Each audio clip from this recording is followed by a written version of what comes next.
Hi there, welcome to Stoked to be here. My name's Laura and I'm the back half of Stellar Tandem, a record-breaking attempt to cycle around the world in 2022, which is in fact this year now. We've had a bit of a hiatus over the winter months from podcasting, but we're back to it now with a few more exciting guests. And our first one is Helen, who's also known as Hels on Wheels.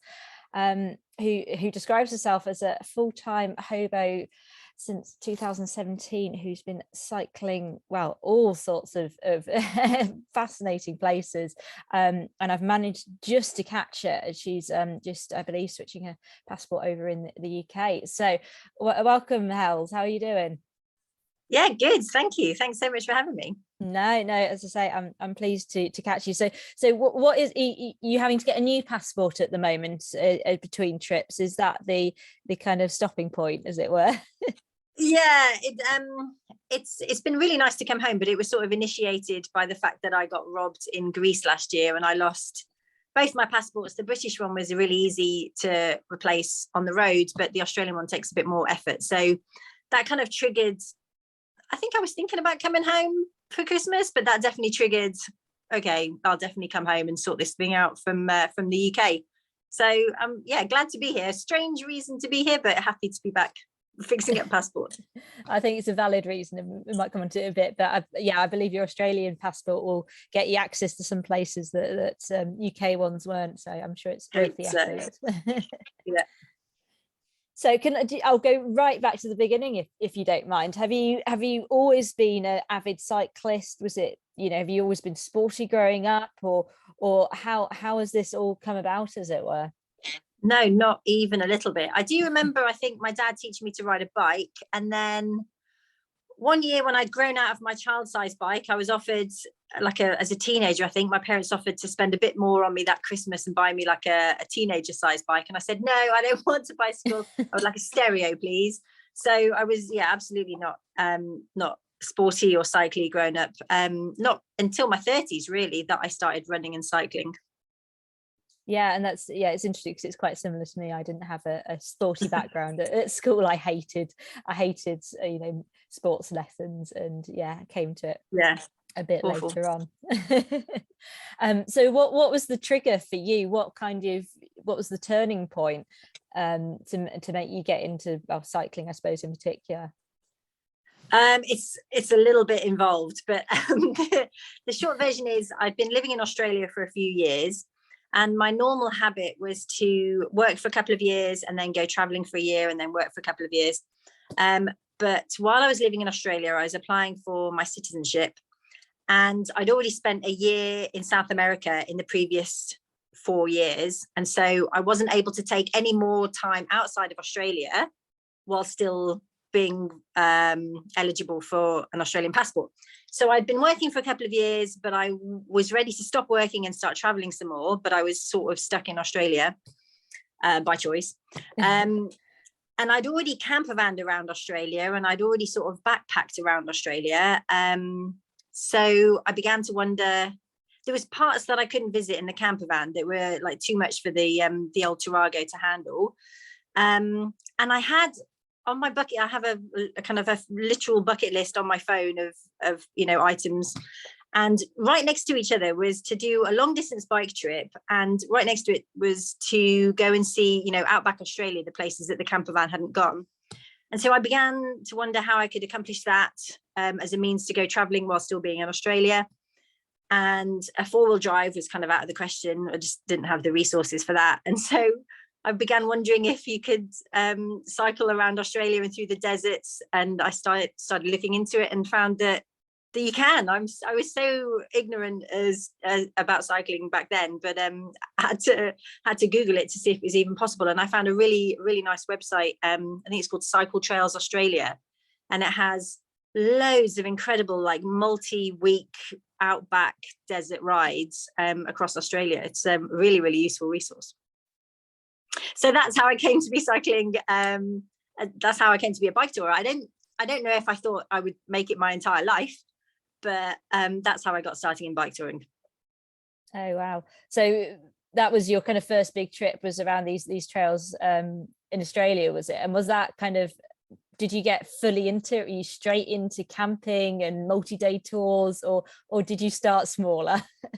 No, I did it the wrong way, which was to, apart from I did one overnight, as in me and my then boyfriend, we rode out, we camped, we rode home. And that was our entire, I mean, we were riding the bikes a lot, but that was our only like overnight preparation. And then that was the only preparation before we set out on what was going to be approaching a year's worth of cycling around Australia. Oh, well, I don't think it's the wrong way to do it. I'm sure I've heard similar stories, and yeah, I think it can be make or break, but I think you've obviously made it, haven't you? Yeah. So, fortunately, I did take to it straight away, but yeah, I mean, all literature, all like common sense on the situation would suggest that you should probably ease yourself into it. But fortunately for me, it was I was instantly taken by it. And then, you know, since then it's obviously spiraled out of all proportion. I think I've got, I don't know if you've got a more up-to-date total than me. I've got that you've cycled 60,000 kilometers. Yes. Across 7 continents and 75 countries, but I'm almost wondering if those numbers have gone up now. No, you might be losing count. It is 60,000, but like the seven continents is not all by bicycle. I think I've only visited 3 continents by bicycle, but as a backpacker, I've been to all 7. I haven't cycled in Antarctica, regrettably. Maybe one day. Yeah, you've got plenty of time, and yeah, you've certainly got that kind of wanderlust, haven't you? So yeah, yes, and sure. I think that's part of what's so fascinating about watching your travels. So yeah, you've kind of, and recently you've been kind of the Middle East and Europe, but what does kind of day-to-day life look like for you now? Because yeah, you've obviously moved on from that first trip, and you up till recently were permanently kind of on the road. Yeah, so my day-to-day, until I assume you mean not while I'm sitting at my parents' house waiting for a passport, but my day-to-day life prior to that is mostly like tracking a course. The last 2 years were spent tracking a course towards Istanbul, which had been my goal for about 3 years. But generally speaking, I probably camped most of the time. I was very fortunate in Turkey with hosting. So it's a case of like plotting my little, you know, following the little route that I've plotted, you know, via like Lonely Planet, you know, suggested sort of things to visit, and like sort of circling a country. Depending on if I'm waiting for a border to open, I might do like a big elaborate circle of the country like I did in Bulgaria and Albania, or I might just go directly through it if I'm on the way somewhere else. But I try not to be in a rush these days. I try to, especially now it's such a frustration, like crossing a border. When I've crossed a border, I try to make the absolute most of being in that country, sort of maximize my time there according to my visa, and do big loops to see everything that I can see, and hopefully feel comfortable with everything that I've been able to visit before moving on to the next one. So that's how I sort of spend my day, is popping from Lonely Planet reference to Lonely Planet reference as I cross a country.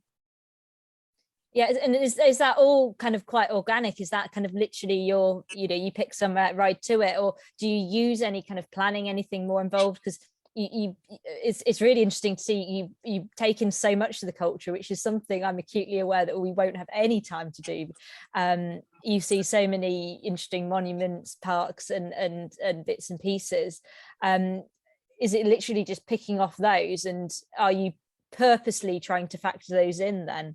Yeah, 100%. So what I'm doing at the moment while I'm not cycling is I'm sort of going through the guidebooks for the countries that I plan to visit this year, and the online versions of it, and sort of copy pasting the stuff that I want to see over onto Maps.me, so that I can do all of this like offline when it comes to it next year. And by doing that, I can kind of see where things cluster, like where my little pins in the map sort of cluster. So I know that, I absolutely have to go to this city, or there's a few things like out east in Iran, say, which look amazing, but absolutely cannot be accomplished by me on a bicycle in 3 months, for example.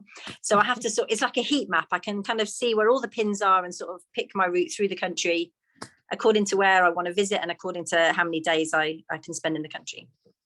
So that's all taking place right now. Yeah. Yeah. Saves me being on the road. Yeah, definitely, because there's definite advantages to having an idea of what's happening before you get out there. Yeah. And then how easy is it? Because so it's fairly organic. I mean, are you planning somewhere where you're going to just stop every night in advance, or is that just a kind of a see what happens as well? I mean, in Europe, my impression is that there's usually going to be some, either somewhere where you can camp or a hotel. But how much kind of structure you're having to put into that? So in Western Europe, especially when it's sort of the colder seasons, I would definitely be right into warm showers and host in advance and sort of locking something in. And so then I would have like a time and a date. And once you've got a time and a date for Wednesday, say, you can sort of predict where you're going to be on Thursday. But in the more remote areas, like Lebanon and parts of Turkey, for example, there's fewer hosts. And so when I'm choosing where I'm going to be, it's just a case of I'm going to be camping. So I can look at the map and reasonably think, well, I'm going to leave at this time. I'm going to go and see that particular tourist item, and probably I'll be ready to camp in about 60 kilometers. And so I'll sort of look at the map and find somewhere that I think is going to be a good place to camp, that I'm going to be able to reach in a reasonable time. But yeah, that side of things I'll work out day by day. Yeah, good. And that's really interesting to know, because I'm starting to get into like the real nitty-gritty of our route, and I'm kind of acutely aware that I could spend hundreds and hundreds of hours picking our route apart and trying to figure out a stop for every night. But at the same time, I think just trying to wing it might be less beneficial as well. So I'm trying to kind of get some structure in place, but keep our options open too. So yeah, no, it's interesting to hear how you're doing it. Well, yeah, if you've got a deadline to reach, then I can see if you've got like we must do like a minimum number of kilometers, then you'll be more able to sort of plan ahead and pick a spot. Whereas in my case, more often than not, if I don't make the 60 kilometers I think I'm going to make, I'm comfortable stopping after 40 kilometers, say. But yeah, maybe you'll have like a minimum requirement for yourselves. Yeah, I mean, we're working in good old miles. So, sorry, yeah. No, not at all. I'm trying to quickly do the conversion ahead, but I think we'll be somewhere between like 110 and 115 a day, dependent. Yeah, so it's quite solid days. Yeah, unfortunately, we won't be doing any sightseeing, but I think it'll be a similar kind of concept to you. That at least if we can look at roughly where we're going to be, and we can, we might have some longer days and some shorter days, but and particularly in some of the more remote areas or places where there's less going on, it'll be good to have an idea of where to stop. And one of the other similarities as well is you're obviously doing a lot of wild camping along the way too. You've got a full kind of camping setup, and you've got some tremendous photos of some of your campsites. But how easy has that been in terms of finding places to wild camp? And are there any places where it's not been possible, or it's been kind of, I suppose, frowned upon more, or what are your top tips essentially? Yeah, I think I mean, obviously, like in the more like rural areas, you can almost drop your tent anywhere. The problem, I remember it being very difficult on like I think it was the Amalfi Coast in Italy. I think somebody told me that you can't, it's impossible to do it there. So that just made me want to find a place to do it, and I did manage to. But obviously, in the built-up areas, it's a lot riskier behavior, and it's a lot harder as well. I think I camped on in a hotel car park.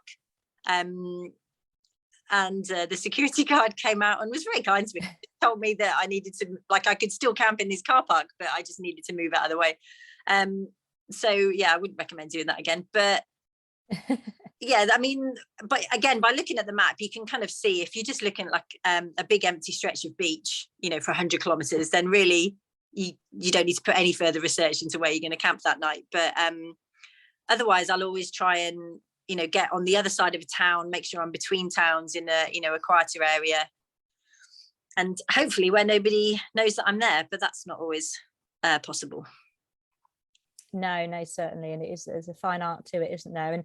And a very specific question, just for our own personal benefit on that, is I was chatting just before, and I'd noticed you'd done kind of the coastal route of Wales, and we're considering a circumnavigation of Wales as our kind of big last training ride. Were you wild camping then? Because I know the UK, I feel, is probably one of the trickier countries to wild camping. And if you were, kind of, how did that go? Or was it a case of finding official campsites or B&Bs, etc.? In Wales, I was there in late February, early March of 2019. It's whenever like the Beast from the East came through. So I think 4 years ago, whatever that was. And so with it, when I set off again from my parents' house then in the West Midlands, and we saw that the storm was coming, and I just thought, again, naively, I just thought, oh, well, if I get to the coast, it never snows on the coast in the UK, so that would be fine. But yeah, I got absolutely dumped on, and I got, but again, because I knew that this weather was coming, I'd lined up, several days ahead of Warm Showers hosts who welcomed me in the snow, including the Mahojos, whose podcast I was also on as well. We're still in touch like 4 years later after they rescued me from the snow. And oh wow. yeah, and I stayed in a listed building, and then we really got snowed in, and so I was invited to stay. I had my own little cottage in this listed building in Wales, and all the pipes are frozen, so I had to go and get water from the snow to make on the stove. But yeah, so fortunately I wasn't wild camping in Wales in March of 2018. Yeah, it was mostly Warm Showers hosts. Yeah, I don't blame you. That would have been an epic effort.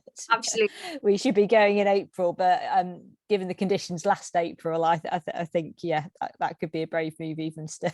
You can't pick it. It might be glorious. Yeah, just don't know. It could be one or the other.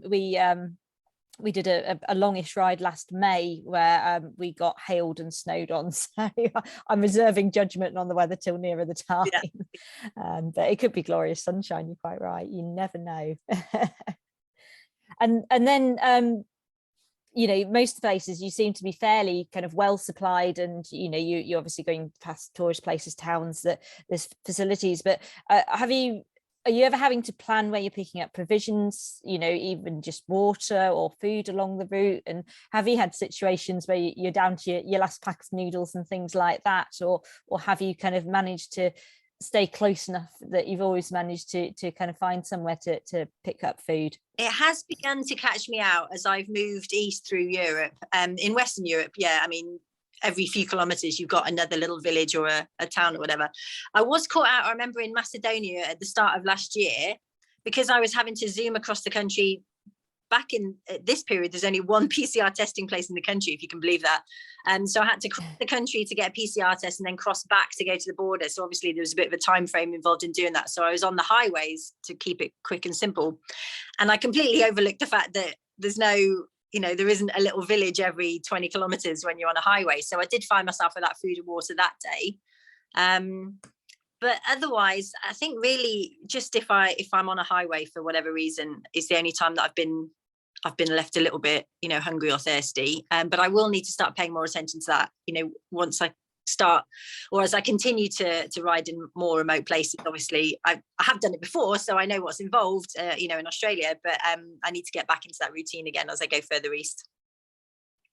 Yeah, and it's something that we're kind of aware we need to keep a watch on, because the speed or distances we're traveling, we've not necessarily got the time to deviate much from our route. So it's something that I'm even more kind of keenly aware of, but it's good to get an idea and a feel for these sort of things. And yeah, for example, we'll be going through the infamous Nullarbor Plain, so I'm already looking and mapping things out there. Yeah, I do remember you can find, I'm sure you've already found where you can access water sources.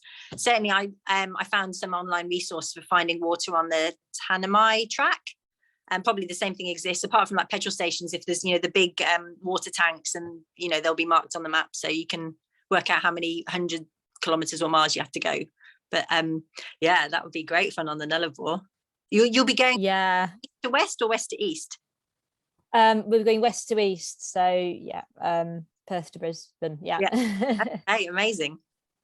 Yeah, so no, it will be, but yeah, no, and yeah, I've just started looking, so yeah, I've started kind of Google mapping and things like that, but yeah, I'm sure there are resources out there, and I've heard all about the big water tanks and everything. So and also we're kind of getting into place. Quite busy as well, like just with traffic. So you're never going to drive first on the Nullarbor. Like there will be lots of people driving, so you can always flag somebody down if you literally do run out. And the Australian drivers are just the best when it comes to looking after cyclists. So you don't have to worry about going thirsty on the Nullarbor.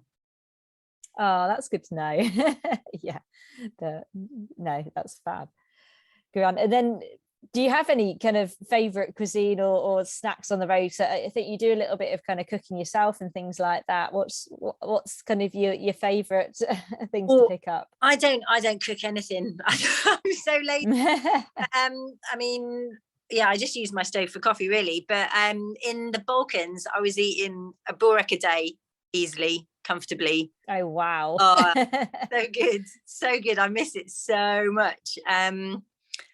But yeah, that's obviously amazing sort of calories in terms of cheese and pastry, and yeah, delicious. And salt when you're getting sweaty. But no, I don't really cook. But as I go further east, I've been able to eat a bigger range of foods, because I've been able to afford a bigger range of stuff. In Western Europe, in Scandinavia, a lot of it was just, cheese sandwiches, because that's what my budget ran to. But as I go further east, then I can start, eating in restaurants and buying more expensive stuff from the supermarket. So I've been able to, which is great timing, because obviously the food is getting pretty delicious as I go further east as well. And then kind of another aspect of your travels has been your Instagram, but then your YouTube as well, which are both absolutely fascinating to follow and to watch. Oh, thank you. Well, you've got a massive following, and I think it just shows that the interest that people have in these sort of travels. And I was surprised to find you're doing most of that just on your iPhone, aren't you? All of it, yeah. which is how I sort of excuse the sort of wobbly quality of it.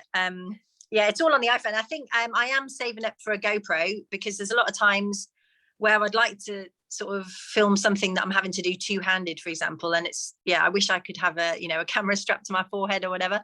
But at the moment, yeah, it's just all on the iPhone for now. Yeah, well, and all the editing as well, which I think is amazing. And I was looking into ways of editing from my phone around the world, and I've just kind of resigned myself to the fact that might just be one more job too far, as much as we're hoping to get footage. And have you found there's particular shots or particular videos that people have responded well to? Yes. Have you developed things along the way? Yeah, it's a mystery to me. I was talking about this recently. Sometimes I can put what I consider the most boring, rubbishy, not even well composed, boring photo up. But if it's a bicycle and a tent, just in any situation, then that gets way more likes than what I consider like a beautifully composed shot of something other than like sometimes with or without the bicycle, but sometimes, like mostly without a tent, it will do far less well. So I mean, obviously it's a bicycle touring blog, so I shouldn't be surprised that people click like on bicycles and tents, but really I'm staggered. There's a couple of photos in particular that I'm almost ashamed, I'm borderline ashamed of, and they've got like likes, and I'm just like, why did you like that photo? It's terrible. But yeah, that's bikes and tents. that's I'm probably one of those people that I've just got to see a bike in a tent and I just automatically like the photo just because those two items are in the photo.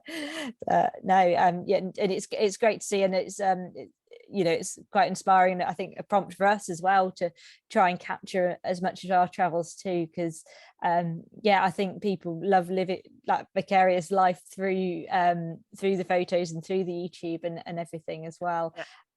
So yeah, it's great that you're putting all that content out there. And did you ever expect this following to grow? Was it ever something that because you have a Patreon now where people can subscribe and kind of donate and everything too, but did it almost kind of catch you by surprise, or was it something that you thought, right, I'm going to kind of push to build this? I don't think so. I think the boyfriend I had at the time was more sort of motivated by that. But I do have I have a sales background, so I'm a bit numbers driven, which is probably, I mean, that's obviously what social media plays off, is our desire for, like, you know, the sort of numerical rewards. So that probably plays into it a little bit. But no, I mean, I don't remember when I opened the Instagram account. After that, actually, Instagram came after I'd cycled around Australia, so that's not even on Instagram. That was just on Facebook back then. And then so I don't know why I switched to Instagram or turned Instagram on as well. And then YouTube has only been in the last year or so, because people began asking me what my YouTube channel was, and I didn't have one, so I thought, oh, maybe I should have one. Yeah, so that, I don't know, I think I'm motivated a little bit by feeling, you know what, I do get a sort of sense of feeling like a proper bicycle tourer if I'm numerically recognized on social media as a proper bicycle tourer. That's pathetic, isn't it? But yeah, there is some level of that. No, definitely. I completely get where you're coming from. And I certainly get a buzz if I post something and suddenly loads of likes on it or loads of people watching. And my biggest one, see, particularly if I've failed at something or something's gone wrong and I've gone, oh, this has just happened and I've had to scrape myself off, or this hasn't gone to plan, and then everybody piles in and comments and likes. Oh, and, for sure. You know, if I've had an amazing ride, or, you know, done really well and it's sun shining, I'm just like, oh yeah, there she goes again, riding a bike. Yeah, that's human nature, isn't it? People like to hear about the grubby stuff of traveling. They don't want to hear what a lovely time you're having. No, but it's great. And yeah, no, I can see I've been watching kind of our social media numbers as well, and as much as it's not the be all and end all for us, it's nice to see them growing steadily, and until I realised a friend's dog has got twice the amount that we've got, despite me pushing it. Yeah. But at the moment, arguably, you know, our content is not as interesting as it will be in 6 months' time. So oh, for sure, it's about to get super exciting. Yeah, so it's all good. And yeah, I'll certainly be scrolling through all yours for more inspiration. And as well, how have you managed in terms of kind of you know, it must take quite a lot of internet to get everything uploaded. How do you manage in terms of Wi-Fi? Is that just literally finding coffee shops or places that have free Wi-Fi? Yeah. Do you pick up SIM cards? How are you doing? How are you managing that? So almost exclusively, I've just managed off free Wi-Fi across Europe. And in Australia, I guess I had the then boyfriend with me. I think he had a functioning phone, but then of course in Australia, a lot of the times you're not even in phone reception anyway. But no, I've never bought a local SIM until Lebanon. And even then, I don't know if I actually would have needed it in the end. I bought it because in advance, I knew that they were only receiving, you know, 2 hours of government electricity a day. And so without electricity, there's no, you know, Wi-Fi. So I picked up the SIM card, but actually I think that I could have managed without, realistically. And actually I quite like the schedule of not having internet access and then spending a specific 2 hours of my day, do all my internet things, and then I don't have the distraction anymore. I'm just, you know, I log on, I do everything I need to do, I log off, and then there's no sort of interference or distractions or little notifications or anything else. So I quite like that model, but I also understand that I'm probably going to have to start picking up SIM cards. Yeah, it's something that I've been trying to suss out too. I think it's a bit hard to predict, and it might be a case of kind of seeing how it pans out on the road a bit too. But yeah, hopefully, you know, there's a lot of Wi-Fi out there, so hopefully you can find enough to keep everybody updated. It's a completely different world from, you know, when reading about kind of Mark Beaumont and things like that, especially his first trip. It's, you know, the world is a much smaller place in a lot of ways. So oh, for sure, it's still amusing to me when I see, like, every now and then, perhaps in like Turkey or Lebanon, you can see like an old faded sign for like a, I can't even remember what they're called, like an internet. What's it called when you used to go to a shop to use the internet? Like an internet cafe. Yeah, like you can still see faded signs for internet cafes. Yeah. And yeah, they're just not. Yeah, they've gone away now mostly. So yeah, you're obviously in your small hiatus at the moment, and I did see you post recently. You've got kind of two options of option A and option B of where you're going next. Yeah. One which looked to be kind of a well, so I think it's around Ireland first, and then parts of Africa, Northern Africa, which looked pretty exciting, or it was kind of more based around the Middle East. Have you come to a set plan, or are you still weighing up your options? No, I definitely favour the Middle Eastern route, but that all comes down to, like, so when I was originally planning my trip, at the time Iran had temporarily reclosed after reopening last year, and they have since reopened. But at the time I was making a plan B, in the event that they didn't open, but also I still have to apply for the visa. So when I was only on a British passport, they did knock me back for a visa application 10-15 years ago. So I am nervous about if I'll be applying with my Australian passport, which is what the hold up is right now. So I don't know if they're going to connect the two and see that I was rejected as a Brit 10-15 years ago, or if I'm just going to appear on their system as a brand new Australian trying to go there. So that's why I still have like the two plans. It all really comes down to if I get that visa or not. Oh yeah, because I was going to say, you know, I looked into it because the reports that I heard of cycling through Iran, particularly from people like Emily Chappell, it just sounded tremendous, and I was really determined for a while, and then I just came to the understanding, there was no way it's going to happen with a UK passport. So yeah, you're really lucky that you've got that option. I really hope it comes off for you, because it sounds like a fantastic place to experience as a cycle. Yeah, every cycle tourist that's been to Iran will almost certainly pick Iran as their favourite country to cycle in. So yeah, I'll try not to be too disappointed but that's why I've got plan B, which I'm very excited about. So if I don't get the visa, I've still got a really exciting year ahead of me anyway. Yeah, definitely. And then another thing I noticed was, I think it's quite a while back now, so I hope you remember that you were talking about having a 10-year plan at one point of everywhere you wanted to go. And I appreciate this this may have obviously changed several times since, and I think COVID's made us a little bit warier of making long-term plans. But do you still have your kind of long wish list of places to go and places to see? Oh, 100%. Yeah. So whatever happens this year, I still am sort of on my way to Africa. And then the idea is to cycle down the east side of Africa and then up the western side. And that's comfortably 2 or 3 years, I think, if I want to take my time about it. And then I would love to cycle the Pamir Highway back towards Australia, maybe. I haven't been to, Pakistan or Bangladesh, or Bhutan would be amazing. I'd like to cycle in South America. I have been to South America as a backpacker, but I'd love to cycle there. So I mean, there's an endless list of places. I can list as many places that I want to travel as I've probably got, fit years ahead of me. So yeah, there's no trouble lining up countries into a 10-year plan for me. Oh, well, that's a fantastic concept to have, isn't it? And yeah, a lot to look forward to, I think. Mm-hmm. Is there anywhere that you don't fancy going? Is there anywhere that I recently rewatched The Long Way Round, the motorcycle, Ewan McGregor and Charlie Borman motorcycle. Yeah. And they were motorbiking through Mongolia and Russia, and just watching that, I thought, yeah, zero ambition to go and cycle in Mongolia and Russia. I've been lucky enough to visit both a little bit, but absolutely no ambition to cycle there.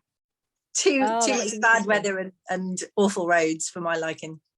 Yeah, I've heard some people rant about Mongolia, but I must admit Russia was and that's that's one of the main round the world routes, but we just felt that it wouldn't, well, as well as not being particularly appealing, we felt it wouldn't be safe enough on the roads we'd need to use to go directionally quickly. Yeah, the distances are just bonkers in Russia. Like, I can't even comprehend it. I think we'd be there for the best part of the first 2 months. Yeah.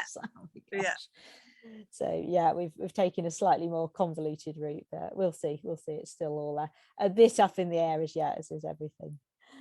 That's amazing. Yeah, and I've certainly hope to see where you go over the coming years, and yeah, I think you'll be on the road for a very long time yet. I hope so. Just before we finish everything off, I have got some tandem trivia for you, if that's okay. Yes. So starting off, have you ever ridden a tandem? Yes. Amazing. A couple, actually. If a 4-person bicycle qualifies, if that counts as a tandem, then I've had to go. I suspect it's got a different name, because a 3 is a triplet. I think it was quadruplet. Okay, I should know this. Well, I had to go on one of them. I had a warm showers host in Sweden, and they're a 4-person family, and they have like 2 teenage boys, and for like the longest time they've gone on family holidays together, all 4 of them on this one bicycle. So I had a little play on that with them, with 3 of them. And then I had another warm showers host who I think was in Germany, and I had to go on his sort of semi-recumbent tandem. Oh, amazing. Sometimes they're called Pinots. Okay. I think that's when those are the ones where you're recumbent at the front and there's somebody upright at the back. Yeah, but there's I think quite a few variations. Yeah, he was sitting upright and I was recumbent, but I was behind him. No, how can that be? Maybe he was recumbent as well. I was definitely recumbent, because I was really close to the ground, like horrifyingly close to the ground, as we sort of like zipped down this hill around the corners. And I definitely must have been at the back, because I couldn't see what was happening in front of me. I just had his shoulders in front of me.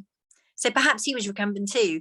But yeah, that was horrifying. It was so scary, so fast. I was so close to the ground. I couldn't see what was going on. I'd barely met this man as well. He was my warm showers host, so I didn't even know if he was any good on the bicycle. But yeah, that's about it. Yeah, good fun. Yeah, no, it's bad enough not being able to see from a normal seat, never mind being that low down. Yeah, and there's another version as well that's particularly mad, but I think there's a upright, like, normal rider on the front, and then I think the back's recumbent but it's facing the other way, so you're therefore traveling backwards too. No, I was definitely traveling I don't fancy that. No. Yeah, no way. And then if you could choose a tandem partner to ride with on any sort of tandem you like, it could be anybody alive or dead, it could be somebody fictional even. Who would you put on your tandem with you? I've been thinking about this, and I've chosen Dervla Murphy. I think she would be she would blow my mind. I'd love to meet her in any case. And she would definitely toughen me up when I was feeling a little bit pathetic or cold or tired or something. I think she'd be the best inspiration to travel. Although both of us are solo travelers, so I don't know how long. Well, she's traveled with her daughter as well, though. But yeah, I think we could get on for like a medium-sized trip. Yeah, you don't need to go far. Yeah, no. Murphy then. And it's good for a chat as well. So. Yeah. Amazing. And do you think you'd be on the front or the back? Well, I guess she's in her 90s now, so I should probably take is it called the pilot at the front? Yeah, pilot, captain. Yeah. I should probably pilot and let her be stoker. Yeah, fair enough. Very good. And then we often say we're joined at the frame. Is there anything you're kind of joined at the frame to for your bike rides? Is there anything, any kind of creature comfort or anything that you take with you that you couldn't do without? It could be a bit of kit, it could be a bit of clothing, food. Is there anything particularly you like to have with you? I don't know, like dangerously attached to my phone, but does that count as luxury anymore? Do we count that as essential these days? Oh yeah, it's a tricky one, isn't it? Because without these little computers in our pocket, it make riding a very big different kettle of fish, wouldn't it? Yeah, it's it's my navigation, it's communication, it's the camera, that's my vital piece of equipment, if that counts as a luxury these days. Yeah, well, maybe not a luxury, but it's certainly vital. So yeah, I think we can definitely take that. And then last but not least, why should we cycle around the world on a tandem bicycle together and break the world record? Well, I've been thinking about this also, and I think you can't not do it now, because it's in your head, and now it will always be in your head of the thing that you were going to do. And so you can't spend the rest of your days wondering about the thing that you were going to do, because it's already manifest in your aspirations. So I think it's impossible for you to not do it now. Yeah, I think so too. I don't think we could ever just up and walk away from this now. Yeah. And yeah, seeing travelers like you, I think, you know, it's obviously it's the big challenge as well, but I think the kind of the input that travels like yours have, that's what gives us a real excitement about it. And you know, I think you'll agree that seeing the world at the speed of a bicycle is just such an enormous thing and a massive privilege, and so exciting. That we can't wait. It's and a thrilling thing to be able to do, to travel at a bicycle speed, although your bicycle speed is significantly faster than my bicycle speed. Yeah, it's a phenomenal thing, and yeah, you're gonna have the absolute best time doing it. Well, thank you so much for coming on, Hels, and yeah, as I say, we'll can't wait to see you get back on the road, and yeah, hopefully we'll still have time to be following you when we're off on our journey too. So all being well. Yeah. Thank you and good luck. Thanks so much. You too.